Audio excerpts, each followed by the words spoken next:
I'm Sonia Azad. Welcome to The Shift, a place to inspire growth, resilience, and wisdom, real connection, healthy conversation as we navigate life's changes and challenges together. Because, as I like to say, we are all each other's teachers.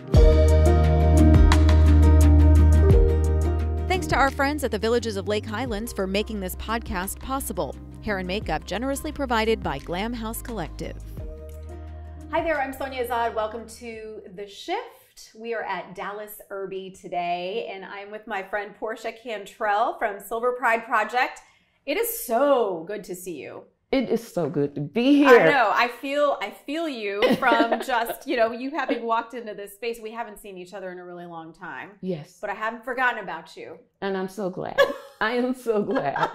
Our initial meeting and conversation came so many years ago at just an event, but you really captured my heart. And it was your passion and your humanity that, kept you top of mind for me. So the podcast, we are starting each episode by me asking people, how are you feeling today in one word? Excited. Excited. What are you excited about? Because I could have said seen, because, as an elder in the LGBTQ community, we often find ourselves feeling invisible. And even though attention is always focused on the young in the community, and rightly so. I don't have anything against that. I love my babies. I love them. But we, the seniors, we need support too. We need our voices heard. And my generation is the first out generation. Did you know that? I didn't, but so here's what's going to be crazy for people who are watching. They're going to be like, she is not a senior. Oh, good.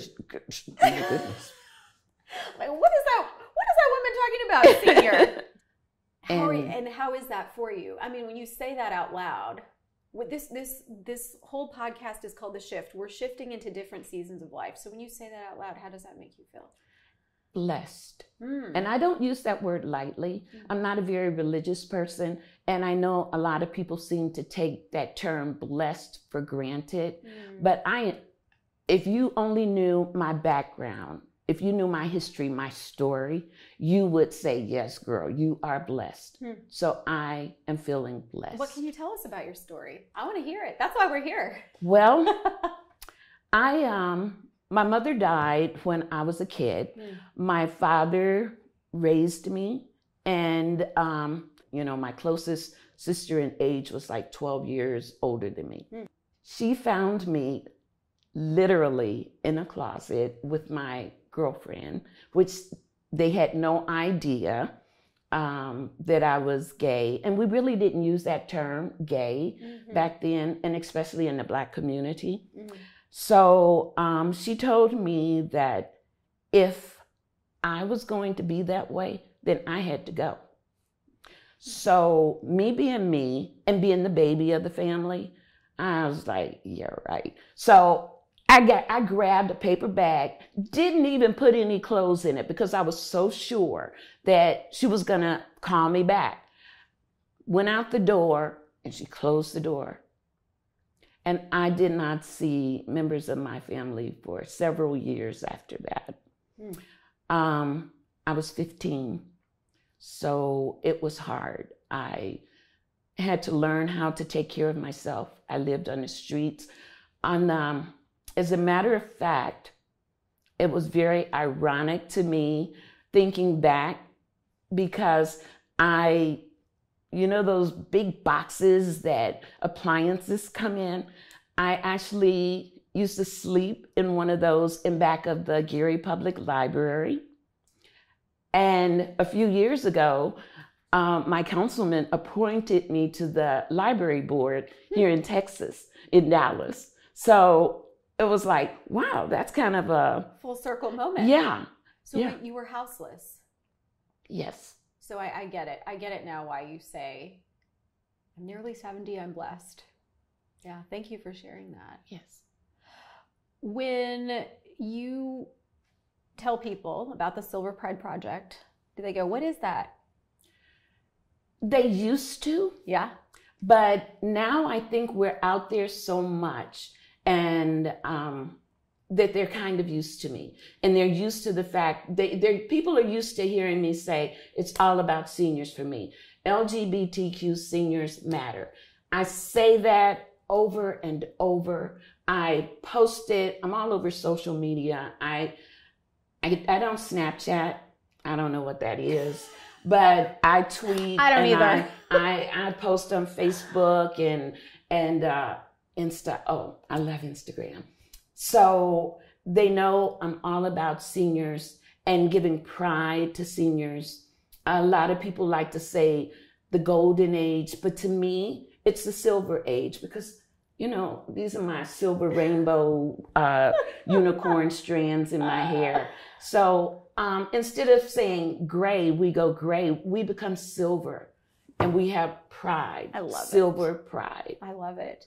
My dad always used to say that and still does. It's my silver hair. Now, are you on all those social media platforms because you are talking to the younger generation about the issues that face you, or are you talking to your peers about the issues that face you? Who is your audience? Both. Okay. We cannot survive if we don't have intergenerational connections. As I said, my generation is the first out generation. We're older. We have lived a long life. Some of us have had it worse than others, and we're tired. Mm. And we're trying to navigate this new landscape, this new journey. And we need the support of the younger people. If you think about it, so many gay and lesbians and transgender seniors did not have children. So who's going to support us? Who's going to take care of us? Who can we call to change a light bulb? Who can we get to go sit with us when we have our colonoscopy and we have anesthesia and we can't drive? Who is going to grocery shop for us when we can't do it for ourselves? Hmm.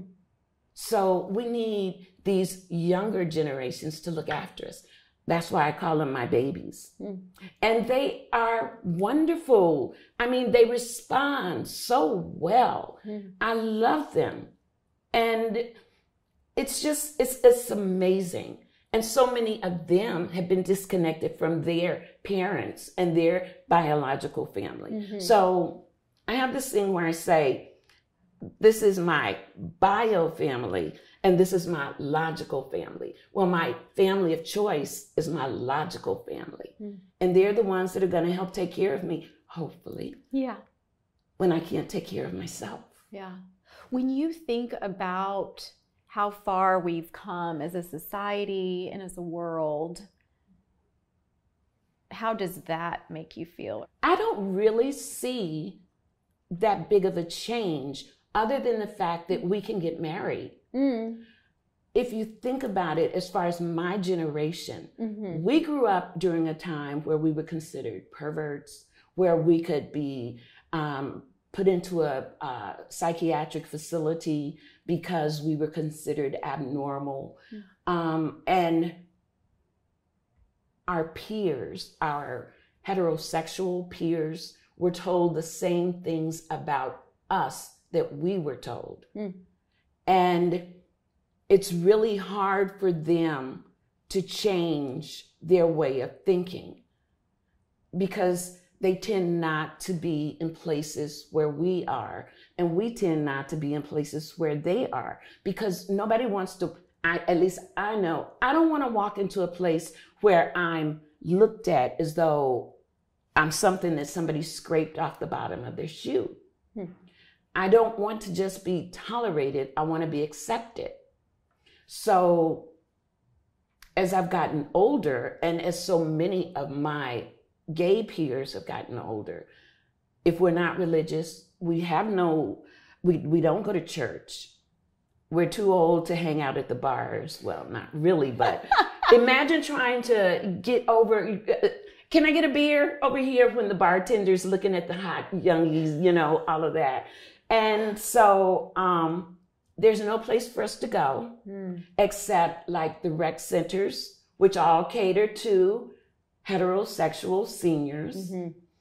And we just feel, for the most part, uncomfortable. We need a space and a place for us. And as hard as I'm trying to work on that, right now, it's not existing. I feel like in some of the initial conversations I've had with people where I said, oh, Miss Portia's going to come in and talk to me. I go, I've never thought about this group of people, LGBTQ plus seniors. I've never thought about that. And until I met you, I don't think I had either, because like you said, our minds go to either our peers, depending on our age group, or like the younger generation. So is that what you find too? Is it common that until you meet someone, they're like, oh, I hadn't really thought about that? Yes, ma'am. I am currently a senior affairs commissioner for District 2 here in Dallas. And it is very hard getting people to recognize the differences in the needs for LGBT seniors. What are some of those needs? I mean, you mentioned the kind of day-to-day household, or, you know, God forbid, something worse, right? In a hospital stay. But in terms of the framework you're talking about now, legislation, what are some of the needs? We need safe spaces to go, safe places where we can be ourselves. We also need education in the healthcare environment. I mean, so many lesbians do not go to see doctors or follow up with pap smears or things like that. You can't open a phone book and say, show me the gay doctors or show me the LGBT affirming doctors. They're there, but we don't know how to find them. We also need housing where we feel comfortable, where we feel safe, where it's affordable. So many of the gay people that grew up in my generation did not have the great jobs with the healthcare, the insurance. You know, so many of them just lived to survive. They had to take whatever they could get. And now they're faced with difficulty because rent is skyrocketing.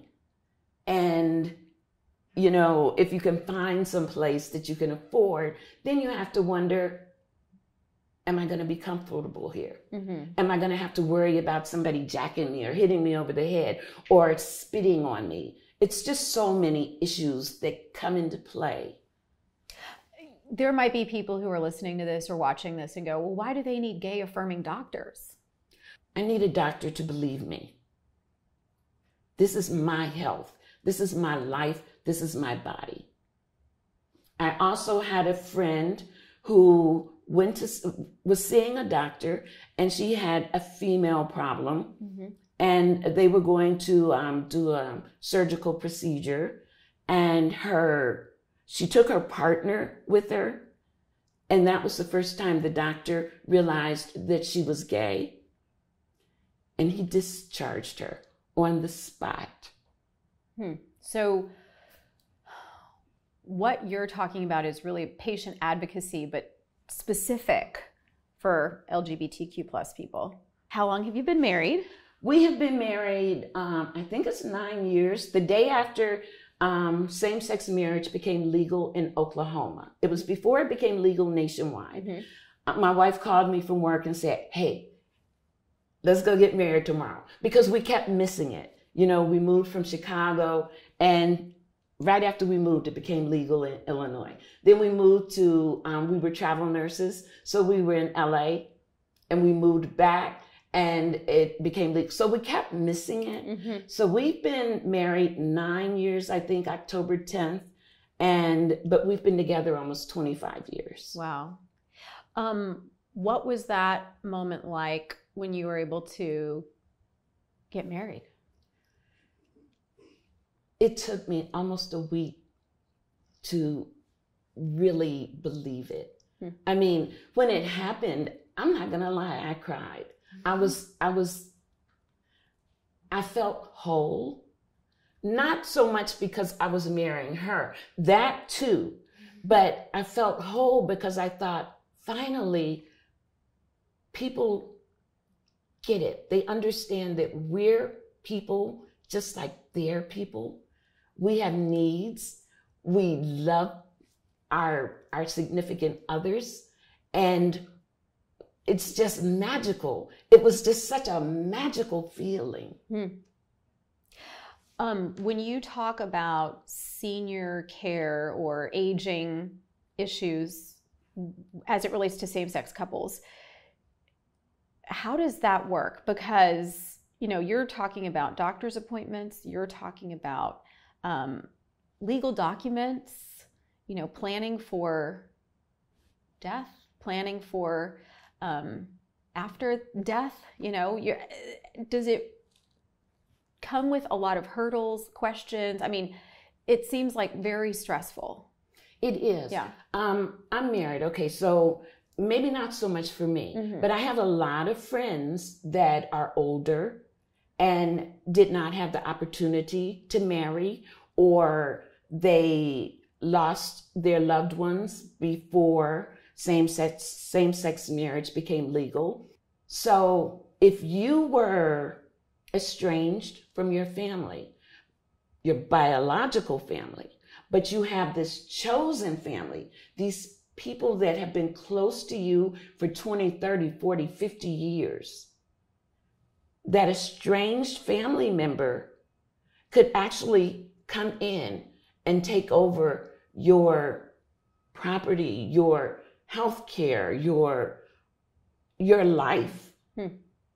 And when you think about the fact that they could control every aspect of your being, that's frightening. So it's so important that we get those documents together. It's so important that I'm not giving out a plug for the LGBT Bar Association, but because they are us, they understand how important it is for us to have that documentation, and they will explain everything to us in a way that we understand. What's something that you've learned in these like later years, I'll call them, that you want to pass on to the generation right underneath you, or even the younger generation, you know, kind of as a way to help them prepare for where you are in life? Know your history. Know where you came from, because it's so easy for your rights to be taken from you. Everybody thought Roe versus Wade. Everybody thought abortion, that's safe. It's a done deal. Gay marriage. It's not really gay marriage, but that's what they call it. Same-sex marriage. Tomorrow, Supreme Court could say, no more. So know the struggle. Know what we had to go through so that you won't take these things for granted, so that you can be prepared and know how to fight. If you look back at our history, ACT UP, Land Illegal, all of those things, we fought. We laid the groundwork and we fought for all of the rights that we have today. But if you take it for granted and you don't know what we had to do to get to where we are, you're going to be lost. You're going to be up a creek without a paddle. What's the difference between your generation and the current generation of LGBTQ plus people?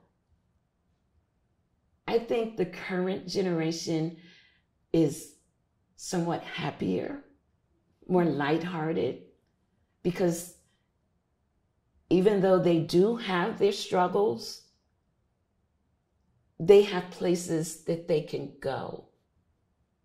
My generation, we had to create our places, whether they were in basements or up on a third floor walk up. You know, we were so busy trying to survive, I think, that we didn't really live a fun life. And from what I see of the younger generation now, they're having a lot of fun, and I'm so happy for them. I just want them to support us the way we laid the groundwork for them. Yeah, and you still are. You're laying the groundwork for them still today, just in a different season of life. Do you face discrimination as a senior in the LGBTQ community? Oh my God. I am. It's heartbreaking because I know you're about to say yes, and that just breaks my heart. I am a senior. I'm a Black woman, and I'm a woman. I mean, that's 3 strikes against me. Not just in the greater community, but in the LGBT community as well. Mm-hmm. I mean, let's face it, racism exists all over. So a lot of times when I'm trying to get someone's attention or trying to bring forth a point or even just existing, the fact that I'm Black always comes into play. Mm-hmm. And the fact that I'm a woman, it used to be that lesbians got respect because we took care of the guys during the HIV crisis. Mm-hmm. And I was a nurse. I was one of them. I could tell you some stories. One day I will. But they're forgetting about that. They're forgetting what we did. Mm-hmm. How when they were sick and their friends were sick, we stepped up. They forget that. And then, of course, you know, even though I'm quite happy with my young friends, there are a lot of young people that say, oh, just an old head. You don't know what you're talking about. To some of them, we are useless. We have nothing to offer. And the stories we try to tell them, they think they know it all. So yeah, it's rough at times. You are still, despite all of that, such a positive person. Where does that come from? I guess it comes from the fact that I'm alive. I could be bitter, but everything I went through made me stronger. And I think back to how different my life could be. I mean, I went from being homeless to getting a job in a prison to working my way through nursing school to taking care of those gay boys and holding their hands. And that taught me compassion. You know, even though a lot of times you had to lie and say, yeah, your mom's on her way, you know, things like that. But each and every step made me more and more grateful. And being grateful brings me this sense of joy because I survived. You know, there was a time I didn't think I would be here. And now to be pushing 70, girl. I do want to ask you about being a nurse during this HIV crisis, because I think that's such a unique position to have lived through. And I've never talked to a nurse who helped people during that time. What do you remember from that? And what did you take away from that? The thing I took away from it was that we have to look out for our own. And I say that because during the majority of the crisis, I lived in Chicago, and the hospital that I worked at was in my neighborhood. They called it the Gayborhood, mm-hmm. and it was in Wrigleyville, mm-hmm. in Chicago. So quite often, the boys, and I just call them the boys, the gay boys, the boys would come in for, whether it was because they were sick or they were dying, or even if they had been in an accident or anything. But if it was obvious that you were gay, doctors, a lot of the doctors, and most of the nurses did not want to be around you. We were still getting used to universal precautions. So there was this heavy sense of fear. And I knew because I was there listening to the others that worked in that emergency room along with me. And I knew that if those of us that were gay did not take care of our family, no one else would. So I didn't mind when they doubled however many patients I had to take care of, because then I knew they were going to get good care. They were not going to get looked down upon. So it was sad. I mean, like I said, there were times that, we had to lie and say, yes, your mom is on her way, because you knew that person wasn't going to last. And you didn't want that last thought to be, my mom didn't love me.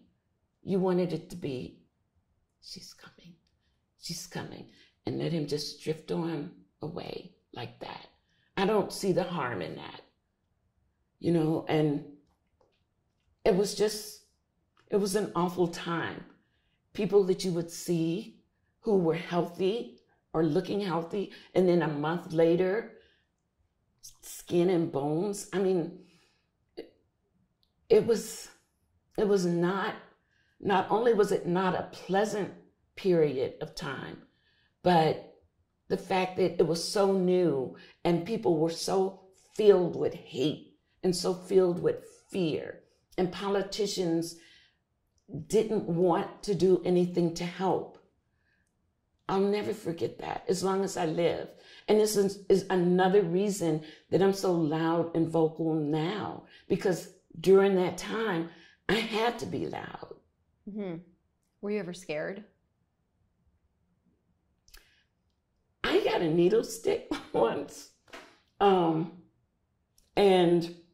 that was the only time I got scared, because I knew the patient that I was starting the line on was positive. And then what happened was I stuck him and blood squirted out. And then moving back, the needle went into this meaty part of my hand. And I was really scared. My wife and I were not married then. We were living together.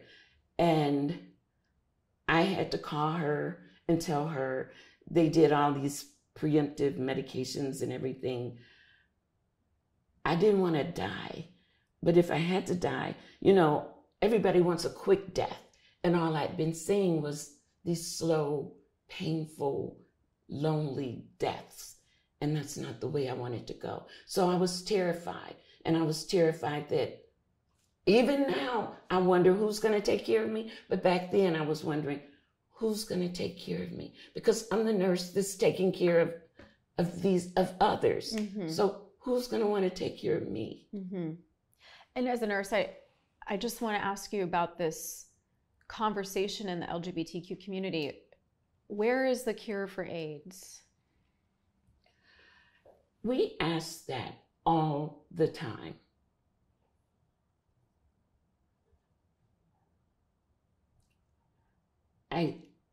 In my heart, I believe that if they wanted a cure, they would have it.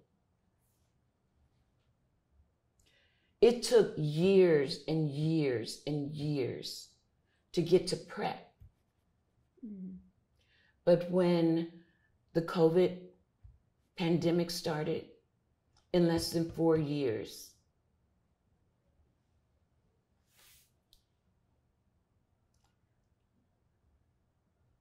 that ain't right. I'm going to ask you one last question, and then I promise I'll let you go for a little while. Then I might call you and we continue this conversation. What is one advancement or hurdle that we've jumped over success, whatever you want to call it, that you want to see for the LGBTQ plus community in your lifetime? It sounds simple to say acceptance, but that would be it for me. I know people tolerate us. I want to be accepted. I want to feel with everyone the way I feel with you.